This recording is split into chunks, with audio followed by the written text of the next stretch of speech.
Hello friends, સ્વાગત છે તમારું માકા સ્વાદમાં। આજે આપણે ભીંડાનું ચટપટું શાક બનાવીશું।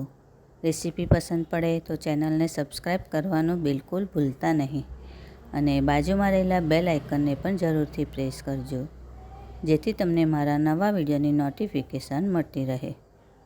શાક બનાવવા માટે મેં 250 ગ્રામ ભીંડાને સારી રીતે ધોઈ અને લૂછી કાઢ્યા છે। તો હવે આપણે એને સમારી લેવાના છે। તો રીતે આગળનો ભાગ અને પાછળનો ભાગ કાઢી નાખવાનો અને એને મીડિયમ સાઇઝના આ રીતે આપણે સમારવાના છે।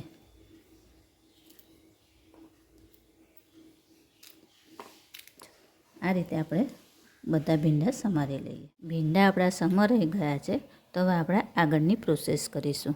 હવે આપણે આ શાક બનાવવાનું છે, તો એના માટે સૌથી પહેલાં આપણે ભીંડાને તળી લેવાના છે। તો એના માટે મેં આ તેલ મૂકી દીધું હતું અને તેલ આપણું થઈ ગયું છે। તો હવે ગેસની ફ્લેમ સ્લો કરી દીધી છે અને એને તળી લેવાના છે।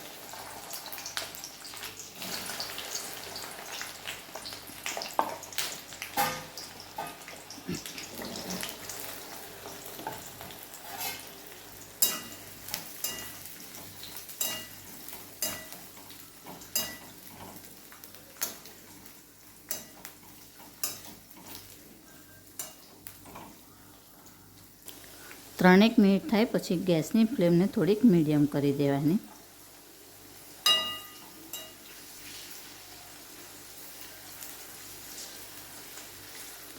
બીજી 3 કે 4 મિનિટ માટે આપણે આને આવી રીતે તળાવવા દઈશું।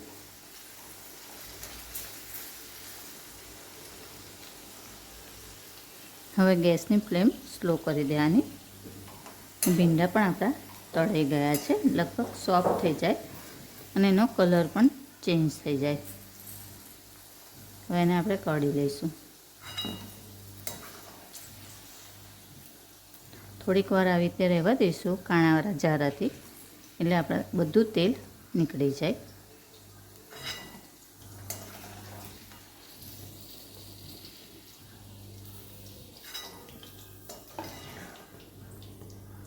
હવે બધા ભીંડા કાઢી લીધા પછી એમાંથી થોડું આપણે તેલ કાઢી લીધું છે। એમાં 1/4 ટીસ્પૂન જેટલી રાઈ અને 1/4 ટીસ્પૂન જીરું એડ કરીશું। રાઈ અને જીરું આપણું તતડી ગયું છે, તો એની અંદર મેં આ એક મીડિયમ સાઇઝની ડુંગળીને આવી રીતે કટ કરી લીધી છે, ડાઈસ કટ કરવાનું છે, તે એડ કરીશું। એક નાનું કેપ્સિકમ અને 1 ટીસ્પૂન આદું અને લસણની પેસ્ટ, એને થોડુંક સાંતળી લઈશું। ગેસની ફ્લેમ થોડી મીડિયમ કરી દઈશું।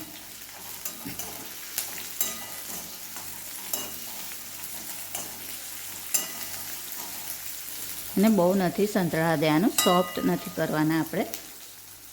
હવે ટામેટાં પણ એડ કરી દઈશું, સાથે થોડું મીઠું એડ કરીશું। ગેસની ફ્લેમ સ્લો કરી દઈએ અને હવે બીજા મસાલા કરી દઈએ।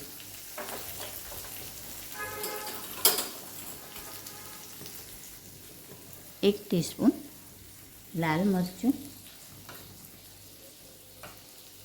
1 ટીસ્પૂન ધાણા જીરું, અડધી ટીસ્પૂન હળદર, અને એક વખત આપણે મિક્સ કરી લઈશું।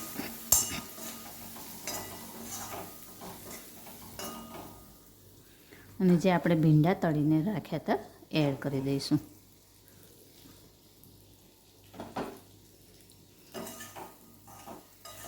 અને એને પણ મિક્સ કરી લેવાનું છે।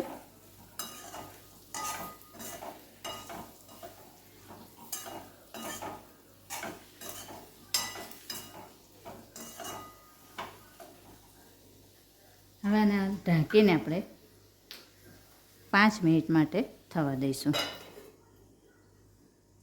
5 મિનિટ પછી એક વખત આપણે ચેક કરી લઈએ।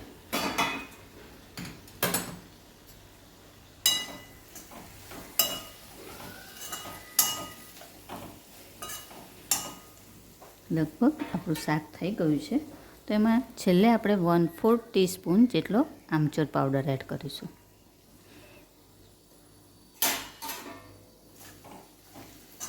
અને હવે ફક્ત 2 કે 3 જ મિનિટ માટે આવું ખુલ્લું જ થવા દઈશું. હવે છેલ્લે આપણે લીલા ધાણા એડ કરીને ગેસની ફ્લેમ બંધ કરી દઈશું. આને પણ એક વખત મિક્સ કરી લઈશું. હવે આને આપણે સર્વ કરી લઈએ. તો તૈયાર છે આપણું ભીંડાનું ચટપટું શાક. ફ્રેન્ડ્સ, આવી જ બીજી અવનવી રેસીપી જોવા માટે મારી ચેનલને જોતા રહો, લાઈક અને શેર કરતા રહો. ચાલો ત્યારે ફરી મળીશું એક નવી રેસીપી સાથે. ત્યાં સુધી હેપી કુકિંગ. Thank you.